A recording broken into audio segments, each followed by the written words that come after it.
Students, आज हम समझेंगे कि like and unlike parallel forces क्या होती हैं और फिर हम इन्हें किस तरह से ऐड कर सकते हैं, कैसे इन्हें सब्ट्रैक्ट कर सकते हैं। सबसे पहले तो इनका कंसेप्ट समझते हैं। यानी हम ये बात करते हैं कि हमारे पास अगर एक कार है, चलें एक कार को मैं यहाँ से बनाता हूँ जी। ये इसका फ्रंट हमें नज़र आ रहा है इस कार का। और अब अगर हम इस पर एक फोर्स इस तरह से लगा रहे हो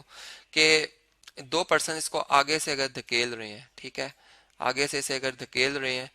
एक पर्सन यहाँ से फोर्स लगाता है इस पे, ठीक है, यहाँ से एक फोर्स लगा रहा है जो कि मैं कहता हूँ कि वो F1 फोर्स है, ठीक है। और दूसरा पर्सन इस पे जो है इसी तरह से यहाँ से उसी के पैरेलल फोर्स लगा रहा है किसी और पॉइंट पे, या इसी पॉइंट पे भी अप्लाई कर सकते हैं, लेकिन वो ज़रा डिफिकल्ट होता है कि हम इस तरह से एक ही पॉइंट पे फोर्स लगा रहे हो, तो ये ज़रा डिफिकल्ट होता है। जैसे यहाँ पर हमने देखा कि दोनों फोर्सेस हम एक ही डायरेक्शन में एक दूसरे के पैरेलल ड्रॉ कर रहे हैं कि ये दोनों फोर्सेस की डायरेक्शन इस सेम ऑब्जेक्ट के साथ फर्ज करें एक जैसा एंगल बना रही है, तो हम ये कहेंगे लाइक पैरेलल फोर्सेस हैं। और अगर इस तरह से हो कि एक कार है जिसके एक बंदा इसको आगे से धकेल रहा है और एक उसको पीछे से धकेल रहा हो, ठीक है। यानी मैं चले एक और कार यहाँ पे बनाता हूँ इस डायरेक्शन में। अगर हम एक कार को इस डायरेक्शन में देख रहे हैं कि कार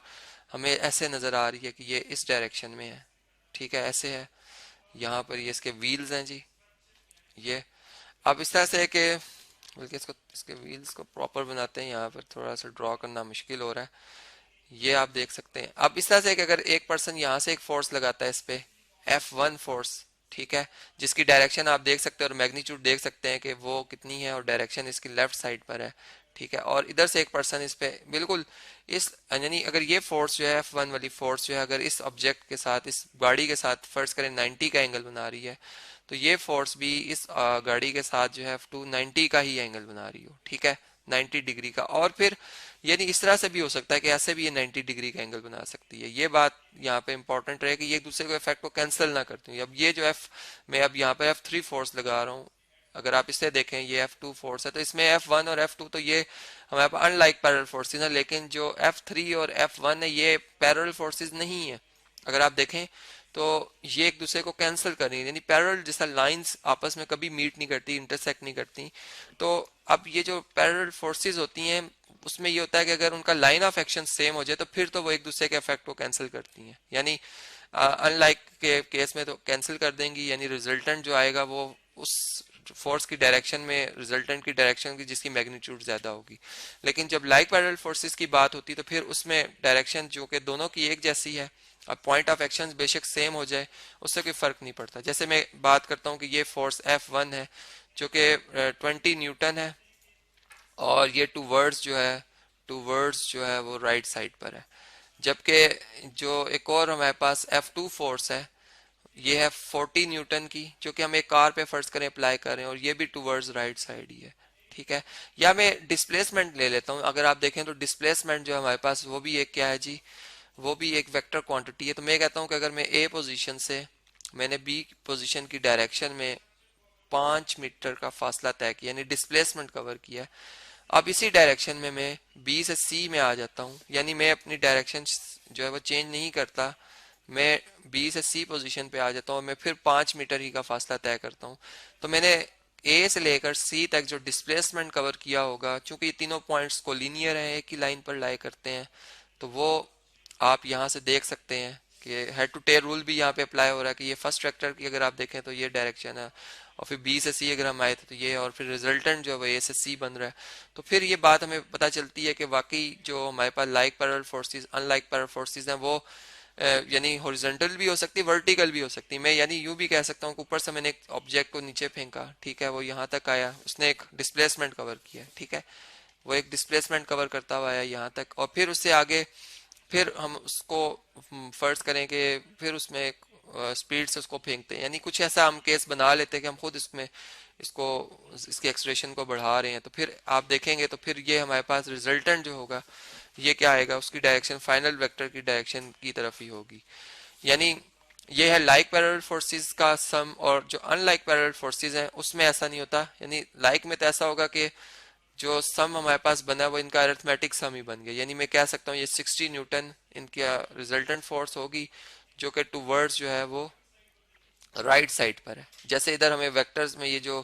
डिस्प्लेसमेंट नजर आ रहा है। अब इसमें सिंपल सी बात है कि मैं कह सकता हूँ ए टू सी जो डिस्प्लेसमेंट होगा हमारा वो 10 मीटर्स होगा और उसकी डायरेक्शन हम सी तक शो कर रहे हैं। अब अनलाइक पैरेलल फोर्सेस में क्या होता है कि अगर एक ऑब्जेक्ट के ऊपर तीन फोर्सेस लग रही हैं, फर्ज करें कि मैं एक कार बनाता हूँ यहाँ पर और इस पे थ्री फोर्सेस जो है वो अप्लाई हो रही हैं, इस तरह से, इस तरह से, इस तरह से। ये इसके टायर्स हैं जी, ये बॉडी स्ट्रक्चर है इसका, ये फर्ज कर लें ड्राइवर सीट है, ये हमें नजर आ रही है जो, ठीक है। ये अब इस तरह से कि अगर फ्रंट से इस पे फोर्स लग रही है इस तरह से, फ्रंट से, अब मैं इसको किस तरह से शो करूं, चलें इस तरह से हम शो कर देते हैं कि ये फ्रंट से फोर्स इस तरह से आ रही है, एक फोर्स, ये दूसरी फोर्स है, दोनों पैरेलल फोर्सेस हैं, एक जैसी हैं। फर्ज करें ये भी 5 न्यूटन है, ये भी 5 न्यूटन है, ठीक है। ये हमारे पास है जी F4 फोर्स और ये है F5 फोर्स, जबकि पीछे से भी एक फोर्स जो है इन पे अप्लाई हो रही है जो कि इस तरह से है। ये आपस में पैरेलल लाइक और अनलाइक पैरेलल फोर्सेस के हवाले से हम देख रहे हैं। ये फर्ज करें ये जो है इनसे कुछ मैग्नीट्यूड में ज़्यादा है, यानी इसकी मैग्नीट्यूड मैंने यहाँ पर कुछ ज़्यादा शो की है, और हम फर्ज कर लेते हैं कि ये वेक्टर जो है इसकी मैग्नीट्यूड जो बन रही है वो चले 8 न्यूटन, या चले 7 न्यूटन कर लेते हैं, ये 7 न्यूटन है, ठीक है। तो अब क्या होगा, जो रिजल्टेंट होगी डायरेक्शन, वो जो नेट फोर्स इस बॉडी पे अप्लाई होगी, चूंकि इन दोनों का रिजल्टेंट बना रहा है 10 न्यूटन का, ठीक है, जो कि टूवर्ड्स अपवर्ड यानी नॉर्थ, नॉर्थ की डायरेक्शन में। अगर हम इस तरह से डायरेक्शंस भी शो कर दें तो आप जानते हैं ये नॉर्थ होता है, ये ऊपर की तरफ, नीचे साउथ होता है, राइट पे ईस्ट होता है और लेफ्ट पे जो है वो वेस्ट होता है। तो यहाँ पे नॉर्थ की डायरेक्शन में 10 न्यूटन की फोर्स लग रही है, ठीक है, जबकि जो नॉर्थ से साउथ की तरफ फोर्स लग रही है वो 7 न्यूटन की है, तो -7 न्यूटन हम कर लेंगे। तो जो हमारे पास रिजल्टेंट आएगा 3 न्यूटन, जो फोर्स आएगी ये रिजल्टेंट फोर्स है जिसे मैं आर कह रहा हूँ, इसकी डायरेक्शन जो बनेगी वो टूवर्ड्स साउथ बनेगी, यानी अब गाड़ी जो है हमारी तरफ, यानी स्क्रीन की तरफ जो हम देख रहे हैं हमारी तरफ मूव करती हुई आएगी। और इस तरीके से हम इसको फिजिकली समझ सकते हैं कि बाकी जो लाइक और अनलाइक पैरेलल फोर्सेस हैं उनको हम आम लाइफ में कैसे समझ सकते हैं। इसी तरह अब हम इस कंसेप्ट को थोड़ा सा इस तरह से चेंज करते हैं कि हम एक रॉड लेते हैं, ठीक है, और इसको मैं इस तरह से अलाउ करता हूँ, ये एक चले यूनिफॉर्म, अगर इसका हम ये कहते हैं मैथ अगर यूनिफॉर्म हो या ना हो, चलें फर्ज करें कोई भी एक रॉड है और ये इसका फर्ज करें ये पॉइंट है जी, ठीक है, जो कि अगर मैं इसको इस तरह से यहाँ से एक फोर्स लगाता हूँ नीचे की तरफ और यहाँ से मैं फोर्स इस पॉइंट पे लगाता हूँ ऊपर की तरफ, ठीक है, इक्वल अमाउंट में, चलें फर्ज करें मैं फोर्स लगा रहा हूँ 5 न्यूटन की फोर्स में ऊपर लगा रहा हूँ और 5 ही न्यूटन की फोर्स में डाउनवर्ड लगा रहा हूँ। तो इसमें क्या हो जाएगा, ये रॉड अगर यहाँ से इसको इस पॉइंट पर इस तरह से एक फिक्स कर दिया जाए, ठीक है, यानी ये यहाँ से आगे मूव ना करे ना पीछे मूव करे, तो ये जो रॉड है इस तरह से एक सर्कुलर पाथ में, यानी इसका ये पॉइंट जहाँ पे मैं फोर्सेस लगा रहा हूँ ये मूव करना शुरू कर देंगे, यानी ये अपने एक्सिस के गिर्द रोटेट करना शुरू हो जाएगी, और ये जो पॉइंट जिसके गिर्द ये रॉड रोटेट कर रही होगी, ये वाली जो लाइन में शो कर रहा हूँ, इसे हम कहते हैं कि ये एक्सिस ऑफ रोटेशन है। जैसे कि अगर हम अर्थ की बात करते हैं तो अर्थ जो है, जैसे हमें दिन और रात जो है इसका हमें पता चलता है कि अभी दिन है रात है, वो क्यों होता है कि जमीन जो है वो अपने एक्सिस के गिर्द रोटेट कर रही है। अब उसका एक्सिस जो है वो हम न्यूमेरिकली जो इसका सेंटर ऑफ ग्रेविटी है,